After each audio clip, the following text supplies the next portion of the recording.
visiting with Ken Amato, an inductee into the Montana Football Hall of Fame. And Ken, before we drill down into the details of your football career a little bit, talk about your time playing at Montana State in the state of Montana, and for as much success as you've had and all the different places you hit after your time in Bozeman. What did playing at Montana State and in the Big Sky Conference in the state of Montana mean to you?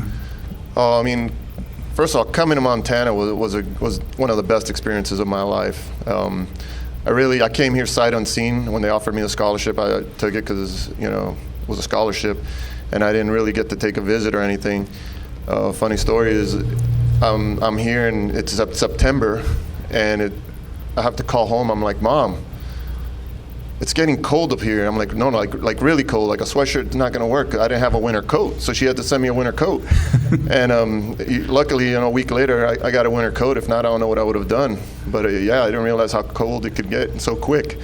So that was one of my first experiences, and but Montana, everything I've loved about it, the scenery, the big sky. I love the stars at night. The people are amazing. The work ethic and just the genuinity of the people. I mean, everybody is just so welcoming, and it's been it was a great experience, and we still love coming back. I still love coming back. Football was an amazing experience as well. I had a coach in Cliff Heisel who was tough as nails and wanted to make sure we were tough as nails. And I remember one practice specifically, it was negative 17 degrees, and we were going to be out there, and we were out there, and nobody could say anything because we're on the ground and he's up in the tower. So if it's negative 17 on the floor, I can't imagine what it was up on the tower. So, but that's just what we learned, as players with the coaching staff that we had. They were going to make sure that we did things the right way, and we're tough enough for life. You certainly had success everywhere you played football, but when I think of your career, I think of just the perseverance and the will to create opportunities for yourself. Where did that desire come from? Where did you find that inside you? I think for me, sports was always something that helped me channel my energy, even starting as a young kid. Because I never really played with toys as a kid, believe it or not. I'd go outside and my mom would think something was wrong with me because I would sit there and throw a tennis ball against the wall for hours and hours, just seeing how long I could go without dropping it. And that's pretty much all I did as a kid, was play all sports. And I never had an enjoyment of sitting in a house and playing video games. I mean, I did play video games for a little bit, and then I would get bored of them real quick. And then, it wasn't something I was like, I always wanted to be outside, playing sports and doing the best I could, and it was fun. I was a kid that that comes over the neighbor's house early in the morning and seeing if they want to play, and they're just waking up, and that's kind of how I was, I guess, growing up. And then football, really, when I started playing football, I think that was one of the main things that helped me channel my energy. But I remember like the first thing in my first practice that our head football coach talked to us was about grades and how our grades are so important, and that if our grades went down, then our playing time would go down.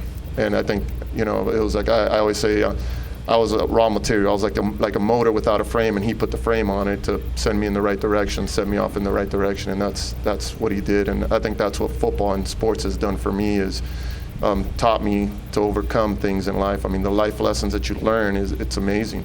It's such a great sport, and it affects so many people that there's so many people that are involved on it, and all these coaches that are basically helping guide all these kids in the right way and teaching them and helping them overcome things. And I think that's what football meant for me. My favorite Ken Amato story is that you got to Montana State as a linebacker, and obviously you'd had success as a long snapper, but you weren't going to confess to that right away. You were going to make your mark as a linebacker and see where that took you before you opted to become a long snapper. Tell us that story. Okay, so yeah, that's an interesting story. I long snapped in junior college, and I played linebacker, and I was recruited as a linebacker. And when I got to Montana State, I knew I was going to snap. But I was fortunate enough, long snapping came easy to me. It wasn't something that I really need to work or practice. And I really wanted to focus on playing linebacker. And I think the big thing for me was I didn't want to didn't want them to see me long snapping and say, okay, you're just a long snapper, because I could not have done that. That would have been really hard for me. So I wanted to play linebacker.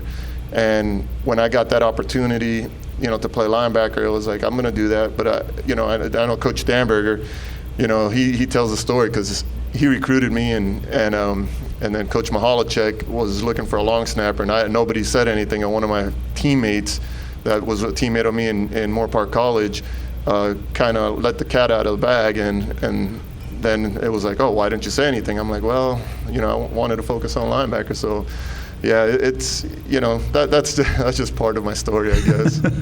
And a great part of your story came after Montana State, when after a few years away from football, you were maybe goaded into sending a tape to some pro teams, and it worked out that the Tennessee Titans were the team that was fortunate enough to snap you up. You spent, I think, 9 seasons in the NFL, all with the Titans. You played with some of the greatest players in that franchise's history, Steve McNair, Vince Young, maybe a year with Javon Curse. Yeah. Talk about your memories with the Titans, and maybe more than just games and things like that, the teammates and the moments that you enjoyed. Those teammates, the first year there, that was probably one of the most humbling experiences. I mean, I came in just basically off the street. They didn't know, nobody knew me, and the first 2 people that come up to me and shake my hand and introduce themselves was Steve McNair and Javon Curse, and it was they were such a tight unit. Like, the whole team was very, very, very together. I mean, they played for each other. They loved to spend time together, and they trusted each other. And it was like you're walking into this family, and it was one of those amazing moments for me. All right, and into another family tonight, a Montana Football Hall of Fame inductee, Ken Amato.